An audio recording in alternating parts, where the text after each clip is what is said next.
moms and dads, a very warm welcome to another episode of Today's Parent. I'm your host, Christine Casina, and it's a pleasure to have you. In today's episode, it's something you've asked so many of you. When are you going to cover eczema? And today we are going to talk about eczema. We have Dr. Wamboi, who's back from Empisha, who's going to empower us on what causes eczema and what we can do to mitigate it, if at all. Dr. Welcome back to Today's Parent. Thank you, Christine. A pleasure to have you. Mm-hmm.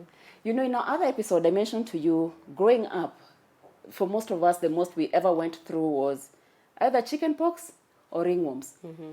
Eczema, you know, in our circle of moms, we hear about eczema so much. Is it that it's something that has become, you know, there's been a surge in the recent past, or it was there and we didn't know? I'd like to say eczema is a very common condition. A lot of mothers are worried, why is it happening to my child? I didn't have eczema. There's no family history of eczema or allergies, and why is it coming up? So yes, there has been a surge in the past decade. So we do have a lot of eczema cases right now. Yes, we do.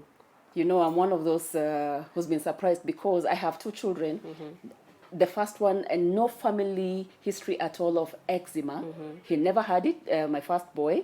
Nobody in the family ever had it. Mm-hmm. I've checked with my parents and other hundreds of cousins. Mm-hmm.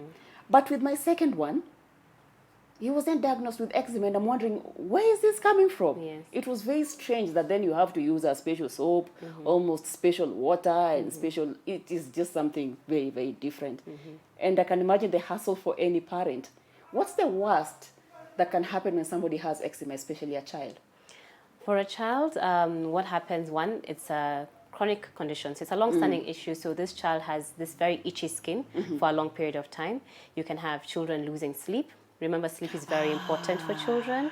That is when they grow. So you have a child not growing well. Then a lot of parents may associate the eczema with certain foods.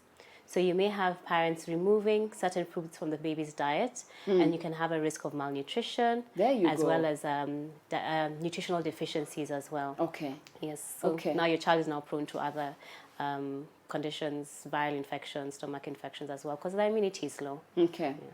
So it then, or because of a poor diet. Because of the poor diet. Yes. So let me ask you something with eczema. You said what causes it? So eczema is a skin condition. So it's a skin condition? Yes. A skin condition caused by? It's more of an irritation of the skin. The skin is very sensitive, the skin is very dry, and usually caused by a mutation of a gene. So we have our skin that has different proteins that have different works in the body. So the skin protein, one of it may mutate. So there's a common protein called filaggrin. So a mutation in this gene is one of the commonest causes of eczema. Okay. It's supposed to cause a barrier in the skin. It's supposed to retain moisture in the skin. Right. And once this moisture is lost, you have a lot of moisture and water loss from the skin, keeping it dry and keeping it now susceptible to itching, to allergies, and to irritation, as well as infections as well. Okay. So what places a child, for example, to be at risk to get eczema apart from the genetic aspect? Which is good to know because, you know, sometimes you assume that this is something that is contagious, you pick it from somewhere. So genes play a very important factor. Yes, they do play a very important factor. So a family history of eczema, either the mom, the brothers, the sisters, there is a risk now in the next child getting eczema. But not necessarily, as I said, gene mutations happen spontaneously.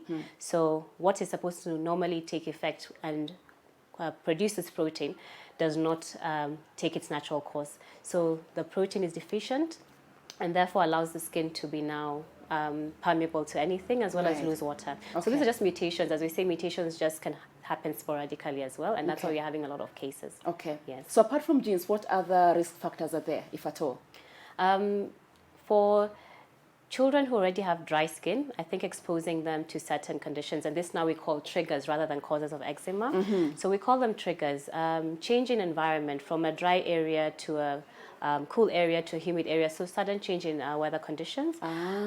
Exposure to harsh products. I know we all like this scented and perfumed products on our babies and on ourselves as well. And sometimes they may irritate this gentle skin that the baby has. Yeah. Excess humidity or excess moisture on the skin. Certain kind of clothing, so the wool and polyester, acrylics are things that we try and discourage parents on putting on their children. Why is that? They irritate the skin as well. Remember that skin is already sensitive. use the just normal cotton is usually what we use for children. So make sure that's all that you use on baby. And then as well as, so apart from the harsh conditions, humidity, and also things that in our environment, we have pollen during certain seasons. We have dust mites in our carpets, in our cotton and stuff like that. So all these things can cause a lot of irritation to the skin. Okay. Yeah. So let's go back to infants, Dr. Aboyi. When it comes to an infant, how does eczema look like for you to be able to differentiate it from ordinary dry skin? How does it look like? Okay, so eczema is quite common in children before the age of 5 years. So you'll probably notice it even from birth. You might notice your child's skin is drier than usual, especially if you don't apply anything. So the skin may tend to be dry in infants. It tends to appear on the face and the cheeks. It tends to be like a scaly kind of reddened rash, especially in the cheeks. It's quite common on the cheeks, and you'll be able to detect it there first and foremost. Okay. So scaling, you may find your child trying to scratch against certain surfaces just for comfort and relief, or rubbing their face in certain circumstances as well. Okay. And sometimes severe, you have also the scratching and may not be able to sleep because of the itch. Okay. How about, your older kids, maybe beyond 5 years? How does it manifest? So it will manifest on certain areas as well, the neck, around the wrist. Also around the neck area. Front or back, or could be all round? It could be all round, around the wrists. For the elbows, we see around the antecubital fossa, so around here, and around the knees. On the fold? Yes, around the folds, the creases of the skin, and also behind the knees. And then because of the chronic itching for a long period of time, the skin may also thicken. So you may find thickened skin that seems darker than usual in these certain areas. Yes. So those are one of the effects of eczema? Yes. So apart from the skin thickening, what else could happen? With itching, as we discussed last time, introduction of infection. So you may have just eczema, and then now progresses to bacterial infection because the skin is cracked and all that. Okay. Yes. Then if they may also have other conditions on the skin where they may have papules and different complications and other skin complications that they're predisposed to because of the eczema. Okay. And at that point, I would probably refer them to a dermatologist. Okay. Now for long-term management. Okay. Yes. Which brings me to the question. A lot of moms, in fact, I was having a conversation with one of the moms the other day, and she just was amazed at how expensive it is to treat or even to manage eczema. So it's something that is disturbing a lot of parents, because the cost of even just consultation and getting the right diagnosis is quite a process. So it's not something that is we can even take lightly. Yes. So parents are struggling with it. Yes, I would recommend them, one, to see the pediatrician.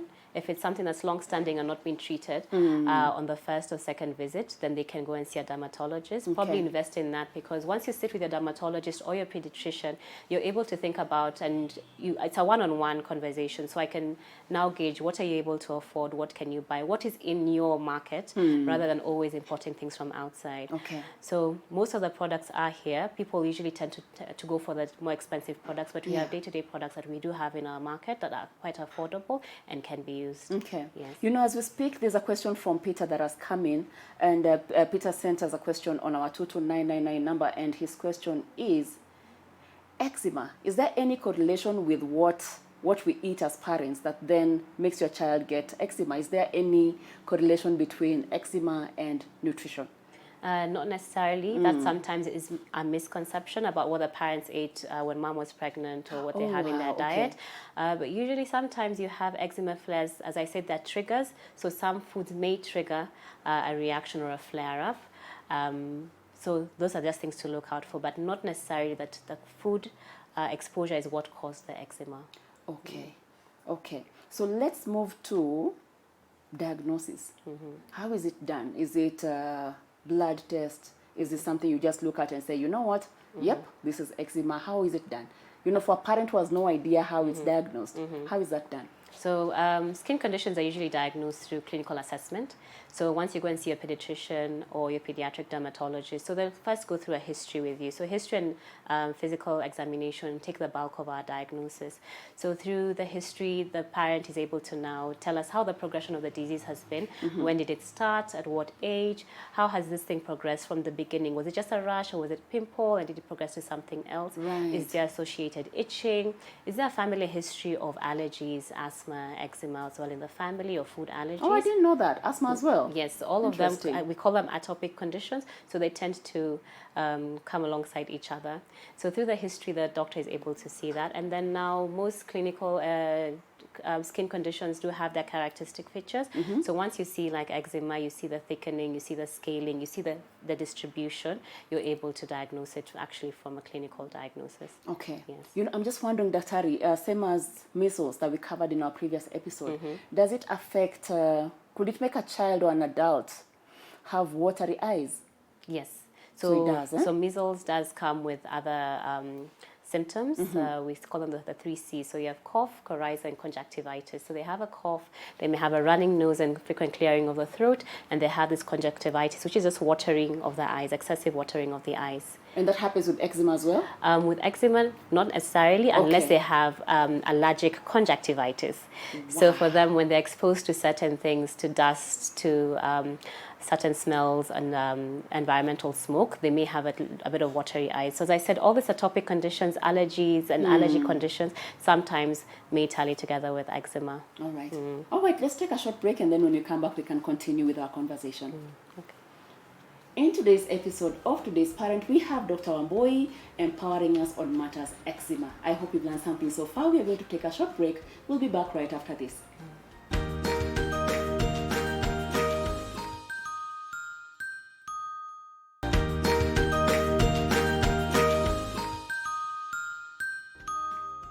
Welcome back to today's episode of Today's Parent, where we have the privilege of hosting Dr. Wamboi from Empisha Hospital, and our topic for today is eczema. Daktari, as we come back from the break, we have a question from Jane, and Jane's question is if eczema is curable. Unfortunately, eczema is not curable. What we do with eczema is just manage the condition itself and manage the symptoms, especially the itching. So with children below 5 years, that's when it tends to show. Okay. But as they grow older and as they progress, it actually reduces for most children, and you rarely get them having eczema as an adult, which is a good thing. So in terms of treating eczema, as we say, treating, not curing, but treating eczema, we're trying to keep the skin as hydrated as possible. Okay. So we advise for lukewarm baths, not hot, because hot baths tend to dry the skin. So a nice lukewarm or warm bath, and after the baby has had a bath, patting dry. So at this point, we're talking about infants. Infants, yes. Okay. So when you pat dry, not keeping the skin completely dry, but leaving a bit of moisture in it, and using what we call emollients. So emollients are creams and ointments, not lotions, your creams and ointments. So they're called emollients. Emollients, Emollients. yes. You learn something every day. Yes. Yeah, so it's good because they keep the moisture in compared to lotion. Lotions have a lot of water in them. The emollients don't. So they're able to trap some moisture in and keep the skin nice and moist. Okay. We recommend at least 2 baths a day. 1 is still okay, but 2 baths a day is good. Why is that important? For hygiene as well. Hygiene, and just making sure the skin is nice and cool and less irritating. So twice a day, use of cotton clothes as well. And then in terms of treatment, we also do talk about steroids. People panic when they hear steroids. You think about athletes and people being caught for this illegal drugs. So and what it's going to do to your body as well. In terms of long term. So steroids, only when prescribed by a pediatrician or dermatologist, are safe to use, and for a certain period of time. So you'll be advised how long to use them. So the steroids are good for flare-ups with a mild eczema, and for moderate to severe cases, you'd also be prescribed steroids. Okay. Steroids have different strengths, so you do need to see your specialist to know which strength to use before you use a more potent one or the least potent one, and what will work for your child. Because even before you go, we continue on that particular point, just wanting to understand from you how steroids work within the body when it comes to eczema. What do they do to the eczema itself? So for that, we use it topically, rarely orally. So topically, so it has it's a topical ointment. So it does not work in the systemic effects. So it has less side effects. Yes, you don't have to ingest it, so less side effects. Okay. When it's topical, still we say for a certain period of time. It helps with the itching and the inflammation. Remember, eczema is a chronic pruritic inflammatory process. So you're trying to stop the inflammation and stop the itching as well. So that's how it works on the skin. We say for a period of time, and we limit that because it has its side effects. One of them is thinning of the skin. it's a barrier. You do not want to disrupt the integrity of your skin. So we don't want thinning of the skin or different pigments that appear in the skin. They may resolve with time, but we want to prevent side effects of this. So only on prescription from your pediatrician or your dermatologist. Okay. So those are the main treatments that we use for eczema. Okay. Another one is antihistamines. Sometimes do have a role, especially with children who have very bad itching. So the antihistamine also just reduces the itching. And for some children, you may have some sedative antihistamines that we have in the market. So at least they're able to sleep through a couple of nights as you're managing the flare-up at that point in time. Okay. Yes. So you want to tell me at some point a child can have such severe eczema that they need to be kept in hospital? Or to be what's the word? I'm looking for the word. What's the word? To be admitted in hospital. Not necessarily, we wouldn't admit for that. Okay. It still can be managed at home. Okay. As I said, just keeping the skin moist, Okay. using your oatmeal and all those other home remedies we use, and an antihistamine just to help with the irritation, and paracetamol. You can never go wrong with paracetamol. Good to hear. Yeah. Which brings me to the point of home remedies. You've mentioned about, did you call it oat milk or oat milk oil? Oatmeal. Oatmeal. Oatmeal colloid, yes. Interesting. Yes. The oatmeal that we eat? It's a different kind of ingredient that they add. So it's just, but it is oatmeal. The thing you need to be careful about is the child does not eat it, because this is a different manufactured brand that is used for baths. Some of the eczema products that are out there that are sold also do have oatmeal, because it has a soothing effect on the skin. And if you can't Okay. afford the oatmeal, even a cool bath or a cool cloth that you can apply to the baby's skin just before you apply the moisturizer is fine. Okay. Yeah. So now that you've mentioned that it's nearly impossible to cure eczema, but hopefully your child outgrows it, is there anything we can do as parents, as moms and dads, to prevent it, if at all? Is there anything we can do? Okay, so we need to first identify what our triggers for our baby is. If you are traveling to a place, you're going to the coast, then you need to hydrate and make sure your child's skin is well moisturized throughout. Avoid the baby from sweating, especially at night. I know as mothers we tend to overdress our babies. Make sure the baby only has one cloth more than you, because the sweat also causes up a flare-up and irritation. That moisture is too excess and will cause an irritation. When you're going to a dry area, sun-exposed area, make sure your child always has sunscreen on and protective gear. Especially for the older ones, should always have a hat on when they're out to avoid that excessive drying of the skin as well. Okay. So loose-fitting clothing, as we said, the acrylics, your polyesters, So your woolen. stick to cotton. Stick to cotton, lightly fitted and comfortable for the baby. Your baby will always show you when they're not too comfortable in something. And then just making sure our houses are clean, hoovering, cleaning our garments to avoid the dust mites, which also can trigger eczema and mites as well, and dust. And just not making sure they're not exposed to smoke as well. Yeah. Okay. Dr. Omboy, just to ask you a question that I know a lot of parents who are watching would want to learn from you, the correlation between eczema and diet, and what we can do, if at all, if there's any foods we need to, to omit, if you can advise us accordingly. Many parents are usually worried about proteins in their child's diet. So the meats, the chicken, the fish, the eggs, when to introduce them into the child's diet, and if it will actually cause eczema. Not necessarily, but for some children, some of these are triggers. And we usually ask the parents to write a diary plan of what exactly they give a child on a certain day. So when they get a flare-up, do we know it's this food or not that food? So we're able to also know what is the child allergic to, what triggers the flare-ups, and what do they need to avoid for a period of time. You don't want a parent cutting off all proteins from a child's diet. We're going to have protein malnutrition, right? Yeah. So we'd like to make sure, and we go through this diary with the parents, so we're able to identify certain triggers, especially when it comes to diet, so we're not omitting anything essential for the baby. Okay. So sometimes we do have the dermatologists come on board and are able to take us through this, especially when we have severe reactions, and that's when we completely may omit a food temporarily and maybe try and introduce it on a safer date, or send them for certain tests just to rule this triggers out. Okay. Yeah. I've just remembered, because my young one had a childhood eczema, and this has reminded me that when he was diagnosed as to having eczema, the one question that was asked by the people around us was if he's taking too much, animal product. And then I remembered my boy loves milk. So maybe there's a mom who's watching and they're thinking, oh, my child is taking too much milk, and this is going to possibly, you know, cause my child to have eczema, or if they have, that it's going to flare up more. Is that the case? This can happen, especially with children under 1, when we do expose them to cow's milk. We usually encourage, if you can, please wait until after 1 year before you introduce cow's milk, because of the high protein it has. So after 1, not after 6 months? Not after 6 because months. Because after 6 months for us, it's all systems go. Yes. I know after you've done your exclusive breastfeeding and hit the 6 months. And gotten your trophy. Yes. Yes. You move to other things. You move to other things and you're excited now. And it's true, formulas are very expensive. So most mothers will opt for cow's milk. But cow's milk does have its risks. One, it can predispose your child to getting eczema, as well as the other atopic conditions we talked about. Asthma, allergic conjunctivitis, allergic rhinitis. So all these allergic conditions are increased when we do introduce cow's milk too early. Okay.